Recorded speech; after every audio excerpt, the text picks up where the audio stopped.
देखिएगा कि कौन पास हुआ, कौन फेल, कौन जीता और कौन हारा। आप अपने घर के कार्यों को करेगी, हम दोनों तो अपने अपने पक्ष को प्रबलता से रखेंगे।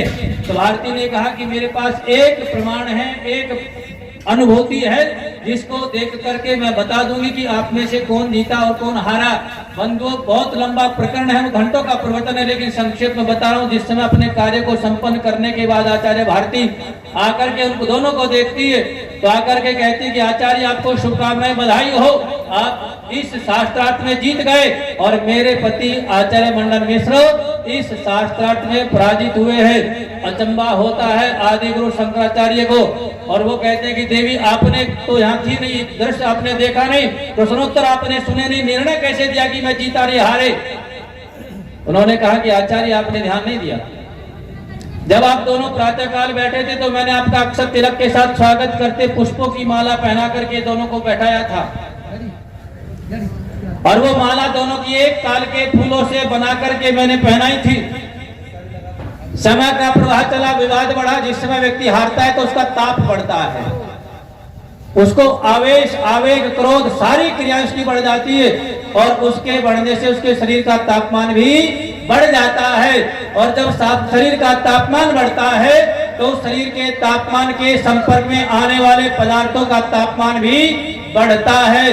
इन फूलों की गति को, अवस्था को देख करके अनुभूति होती है कि आपके गले की माला के जो फूल है वे ताजे हैं, स्वच्छ है, वो बढ़िया प्रसन्न है, लेकिन मेरे पति की गले में पड़ी माला के पुष्प मुरझा गए हैं, यानी इनका तापमान बढ़ा, इनकी पराजय हो गई है। श्वासों का कितना वैज्ञानिकता के साथ संबंध है। कभी कभी हमें बैठ करके इतिहास के प्रश्नों को पढ़ भी लेना चाहिए। तो यहाँ भी पिता अनुभूति करता है कि मेरे बेटा व बेटी का श्वास कैसे चल रहा है।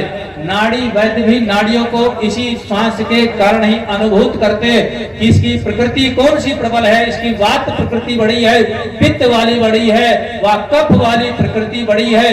क्योंकि व्याधि इस आयु में बताने से पता नहीं चलती, तो पिता श्वास को अनुभूत करता है। यदि श्वास यहाँ सामान्य चल रहा है तो बच्चा हमारा पूर्णतः स्वस्थ है, लेकिन यदि श्वास मंद मंद चल रहा है या बड़ी तेज तेज चल रहा है, जैसा कि नजले में चलता है, कई बार ये माताएं जानती है उस विषय को, बाल चिकित्सा विज्ञान को पुरुषों से ज्यादा माताएं जानती है, यूं कहें कि चिकित्सक से भी ज्यादा जानती है।